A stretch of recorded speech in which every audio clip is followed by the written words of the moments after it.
स्वागत आहे आपल्या एका नवीन व्हिडिओमध्ये। जसं की तुम्हाला माहिती आहे की कोकणामध्ये आता सगळ्यांच्याच गावाला आपापल्या जत्रा चालू झालेल्या आहेत। नोव्हेंबर डिसेंबर पासून या जत्रा चालू होतात, पण मुंबईकडे सुद्धा आमच्या वसई विरारमध्ये ही सगळ्यात मोठी जत्रा भरते। तर चला आता मी त्यांच्यासाठी निघालेलो आहोत आणि तुम्हाला सुद्धा दाखवते की ती जत्रा किती छान आणि किती सुंदर असते। हॅलो, चला तर आता आम्ही निघालेलो आहोत जत्रेसाठी। आमच्या घरापासून अर्ध्या तासाच्या अंतरावरतीच निर्मलची ही जत्रा भरते आणि इथे जे मंदिर आहे ते शंकराचार्य यांचं समाधी स्थान आहे आणि पालघर जिल्ह्यातून बऱ्याच ठिकाणावरून भाविक या यात्रेसाठी येत असतात। तर यंदा 26 नोव्हेंबर ते 9 डिसेंबर या कालावधीत ही यात्रा चालणार आहे आणि आता मधल्याच वाराला आम्ही एकदा आलेलो आहोत आणि संडे आणि सॅटर्डे खूप जास्त गर्दी असते आणि त्यामुळे आम्ही मधल्या वारी आलेलो आहोत। तर तुम्ही बघू शकता इथे जत्रेला आता इथून पुढे सुरुवात आहे। तर आपण ही जत्रा थोडीशी पहिली फिरून घेऊयात आणि मग मी तुम्हाला मंदिर सुद्धा दाखवते।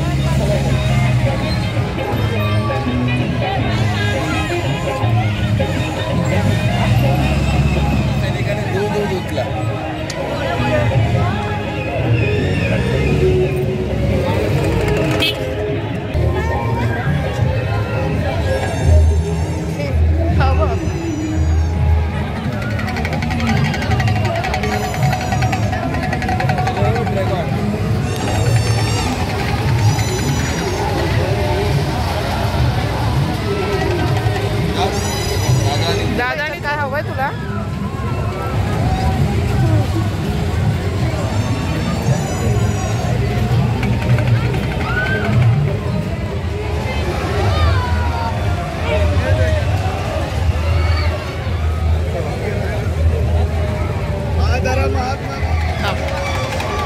या साईडला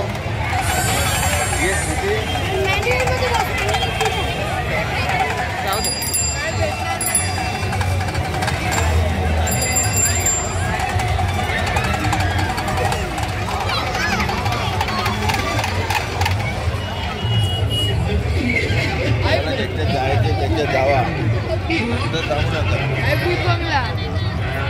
नको तिकडे तर मी अजिबात जाणार।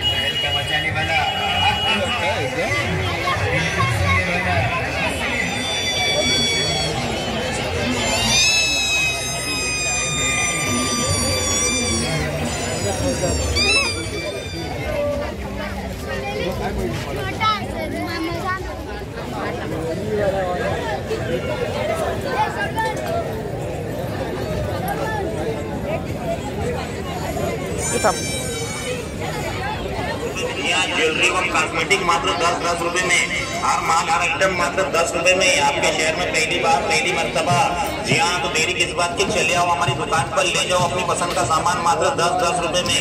एक से एक वेरायटी, एक से एक आइटम मात्र 10 रुपए में। 10 रुपए में ग्लेशियर, 10 रुपए में बक्कल, 10 रुपए पाहिजे दाखव। कैसा है? एक दाखव। तर मग कसं करायचं दाखवतो तुला। थँक्यू। ले जाओ अपनी पसंद का सामान 10-10 रुपए में। एक से एक वेरायटी, एक से एक आइटम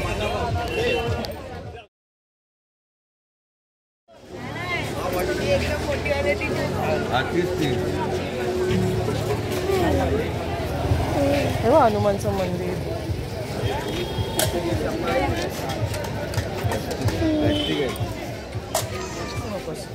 प्लास्टिक तसंच आहे, प्लास्टिकचंच आहे। हे कसं आहे?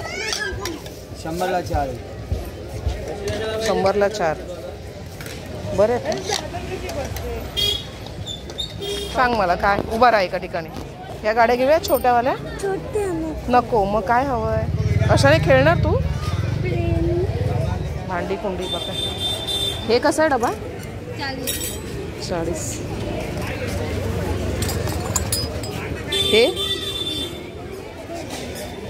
तो स्टोव कसा आहे? स्टोवच आहे ना तो? 80 रुपये। स्टोव, वॉशिंग मशीन, तेव्हा कपाट आहे। कार इच्छा असतील आता सटकलं ना तर मागे दे। स्क्रू। वसईतल्या सगळ्या जत्रांमध्ये मिळणारा अगदी फेमस पदार्थ म्हणजे ही सुकेळी आणि याच्यामध्ये कुठचंही ॲडिशनल साखर किंवा गूळ वगैरे न मिळवता ही अशी सुकवली जातात केळी आणि बघा मस्त असे भरपूर व्यावसायिक तुम्हाला दिसतील इथे आणि आवर्जून ही मी घेऊन जाते घरी कारण मला खूप आवडतात। त्यानंतर इथे कंदमुळं सुद्धा आहेत आणि कंदमुळांचे सुद्धा वेगवेगळे प्रकार तुम्ही इथे बघू शकता।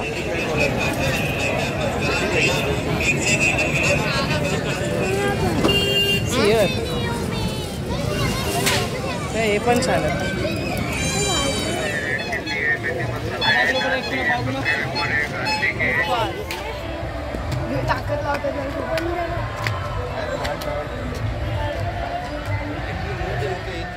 तर निर्मळ गावामध्ये असणारं हे श्री शंकराचार्य यांचं समाधीस्थान. तर एखाद्या किल्ल्याप्रमाणे हे बाहेरून आपल्याला दिसतं. मंदिराच्या समोरच सुंदर असा हा एक दीपस्तंभ आहे. या एकाच मंदिरात काही देवदेवतांची लहान लहान मंदिरं देखील आहेत. बाहेरून एखाद्या गडाप्रमाणे हे मंदिर आपल्याला दिसतं. आत गेल्यानंतर हे खूप छान असं एक पटांगण दिसतं आणि बरीच लहान लहान मंदिरं सुद्धा आपल्याला इथे पाहायला मिळतात.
शौर्य काय खातो आहे, कुशू पण काय खातो. ए बाबू इकडे बघ. हा बघा शौर्य. जत्रांसाठी गावी तर जाता येत नाही, पण आमच्या इथे सुद्धा मस्त अशा ह्या जत्रा भरतात आणि ही सुरुवात झालेली आहे जत्रांची. तर पुढे पुढे सुद्धा आपल्या चॅनलवरती आणखीन तुम्हाला जत्रांचे व्हिडिओ मिळतील. तर चला, हा व्हिडिओ कसा वाटला नक्की सांगा.